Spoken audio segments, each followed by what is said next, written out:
hot doggy. Hello, hot dog. Hot dog. Hacky hot dog. Oh, he's a good hot dog. Look at all this. Look at all this fur. Go, hot dog. Hi.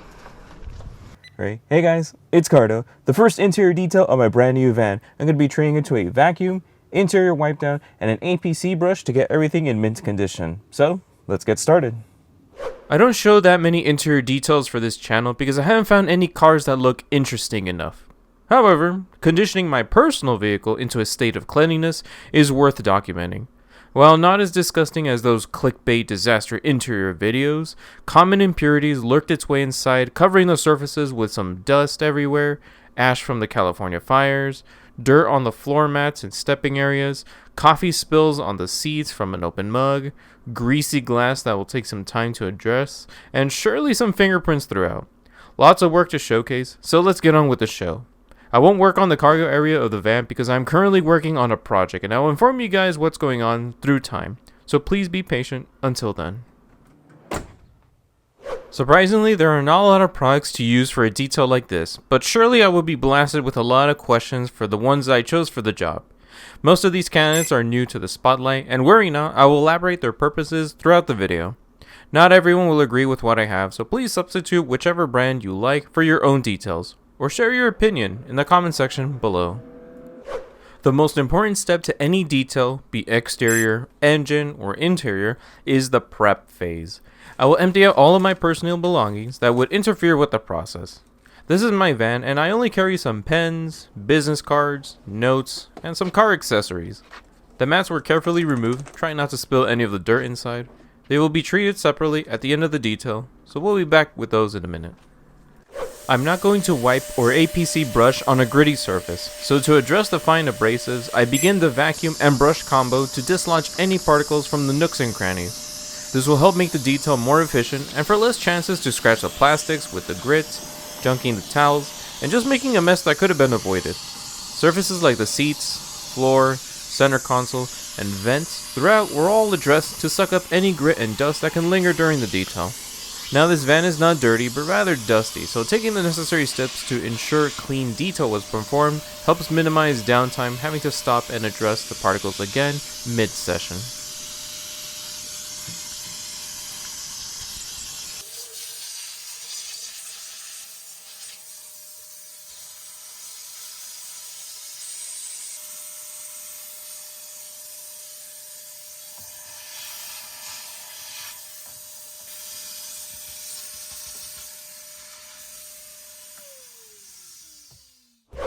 With the grit out of the way, I move on to the grime, the kind of stuff that can't be dealt with a simple vacuum. Here I will use Kosh Chemi's Green Star APC and a leather brush to agitate the cleaner for the deep clean process. This alkaline cleaner was diluted 4 parts of water to 1 part of solution for a strong kick to prep the surface for protection afterwards. Now one thing people will notice is how big the leather brush is. This one in particular wasn't designed for detailing, but instead for shoes, which comes in handy to cover large areas in a short amount of time for a more effective and efficient detail. It is a leather brush for footwear, so the fibers on the end are gentle, which will not scratch leather, vinyl, and even plastic surfaces throughout. I am not going to APC brush everything because like I said, this car is new and is only dusty, so there is no need to expose all of the plastics to strong chemicals, so a wipe down is more than enough. The steering wheel is one of the most dirty areas of the interior. Considering how hot California was in the brutal summer, sweat residue, grime, and other impurities ruin the finish with a grippy texture that is rather unpleasant to touch when driving. To address this, the same Green Star mixture was used and agitated with the boar's hair detail brush from the detail factory. The fibers are slightly more aggressive than the leather brush, which would help cut through the grime for a more effective clean. This process was repeated a couple of times until I felt the vinyl material have a smooth finish. Now when I bought this van, I noticed a weird sticky stain on the floor between the seats and literally it can be anything. So I slapped it with some Green Star and agitated with my detail brush and sure enough, it was being removed considering the white foam quickly turned to a tan color. I'm guessing the service team might have spilled oil or perhaps a beverage was leaking. Who knows, but I'm glad it was easily removed. The pedals for sure never had some TLC, and considering it could have dirt, grime, rocks, and some traffic film from rainy days, this could be a challenge with just a chemical alone.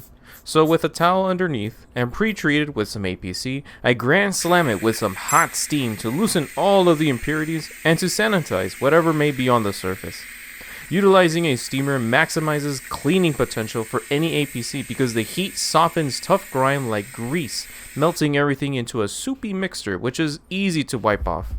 While I could have used the steamer elsewhere, I think in this area would be more appropriate and everything can be addressed in a different manner.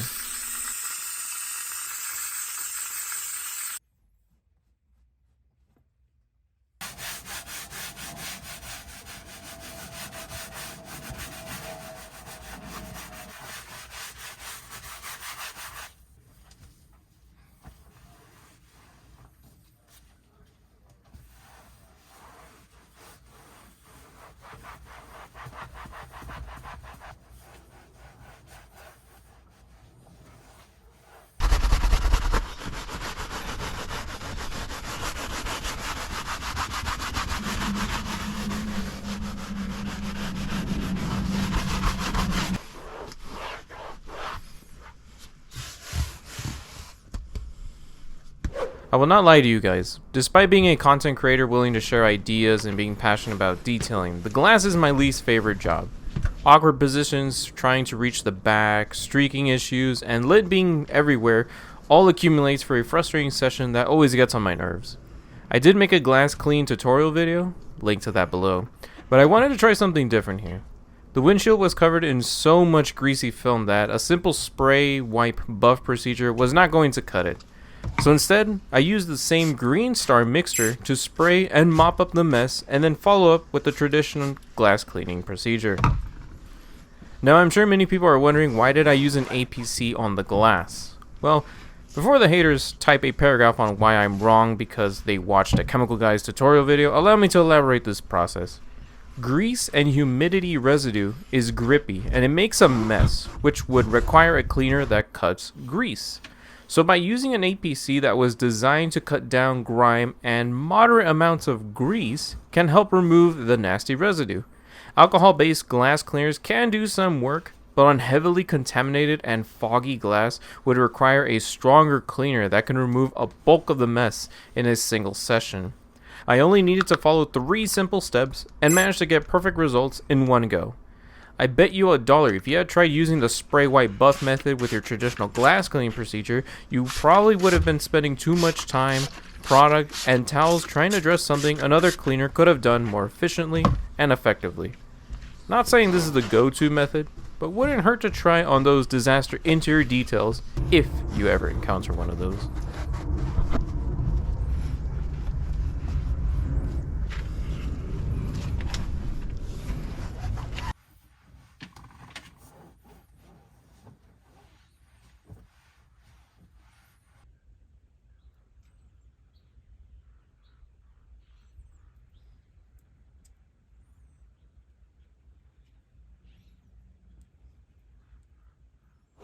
Now the rest of the van has dust and a light amount of fingerprints. So instead of using a strong chemical like an APC, I toned it down with a more gentle cleaner.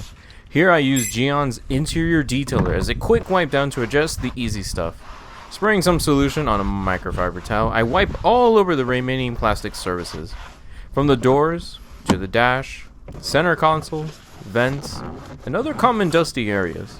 I love this cleaner because it smells delicious, not like a fruity candy smell, but a luxurious, premium, perfume smell that is iconic and pleasant to work with. The results are also impressive, leaving no streaks and neutralizes the static on the vinyl and plastic surfaces. The wipe down procedure behaves similar to a glass cleaner with evaporating properties the more you wipe on the surface.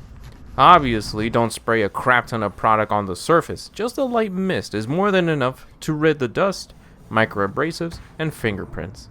I will probably use this cleaner on my maintenance services or whenever I have weekend washes. This performs incredibly well as a standalone wipe down cleaner, assuming you clean your car regularly. Now for the protection stage. Here I will use PNS bead maker on all the plastics, seats, and vinyl. I'm sure many are wondering why I chose this over a dedicated interior or trim dressing. Well, to start off, I don't think the plastics needed a dressing so early in its lifespan, so I wanted UV protection without adding that satin finish that some dressings claim is matte. Which is why I chose Beadmaker. It made the surface incredibly soft to the touch, and I mean really soft, like there is no friction whatsoever. Also because of its hydrophobic technologies and easy maintenance for the next detail a couple weeks from now. It's weird because Beadmaker is a gloss enhancing product, but on plastic is more matte than matte dressings. I don't know why this happens, but I figured this out on my own time, and sure enough, it worked. Beadmaker was applied on the doors, floor, seats, dash, center console, touchscreen, and even the steering wheel. I noticed right away the slickness and soft touch this product leaves behind when buffing the spent solution. No more overly grippy surface and eye-catching fingerprints everywhere because it is a lot easier now with this product protecting the material. Sure, I could have used a trim dressing, but I really don't want any shine in my van. I know there are some products out there that do a good job for the most part on not being overly shiny, but even the most matte dressing and buffing multiple times still has a slight amount of shine that I don't want.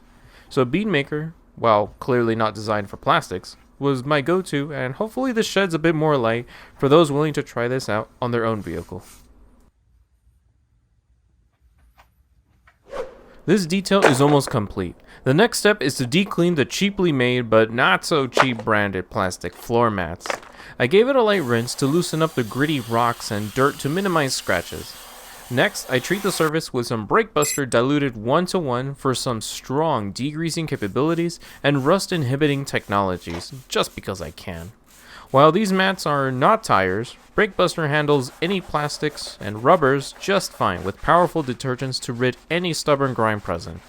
I agitate the cleaner thoroughly to activate the high foaming chemistry to lather the surface and extend the dwell time, to which was followed up with a rinse.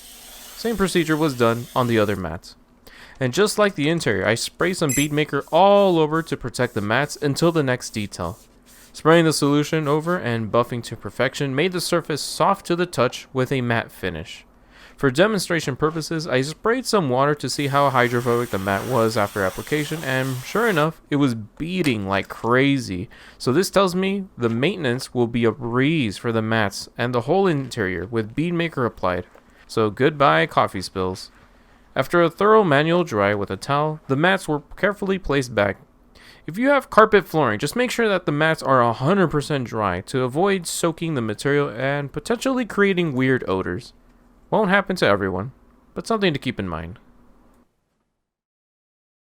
And the detail is finally complete. Sorry that this wasn't a disaster interior with dog hair balls, mold and fungi taking shelter, sand mixed with mud, and other horrific sights, but I feel like taking care of your own personal vehicle, no matter the condition, is something you can always appreciate. You can hire the most luxurious detailer, or cheapest, but there is no one that can deliver the job better than yourself. Here I showcased a dusty interior that realistically speaking wasn't dirty, but I wanted to show you how I condition it in my own way with the products and methods that I'm familiar with, rather than just using things because another detailer told me to. I am happy with my results, and while I could have added a dedicated dressing to the plastics, a coating to the seats, and maybe polished out the reflective pieces, I think that will be for another time considering the van's early lifespan. I have a lot of car accessories and mods that I have on my Amazon cart, and I can't wait to pimp out the interior and exterior. So for now, you will just have to wait. So that will wrap up everything. Hopefully you guys enjoyed this video and learned a thing or two for this detail. If you guys enjoyed this video, make sure to leave a like, subscribe down below for more future content like this, and make sure to hit that bell icon so that way you're notified with every video that I upload. Thank you so much for watching. Stay safe. Have a good time.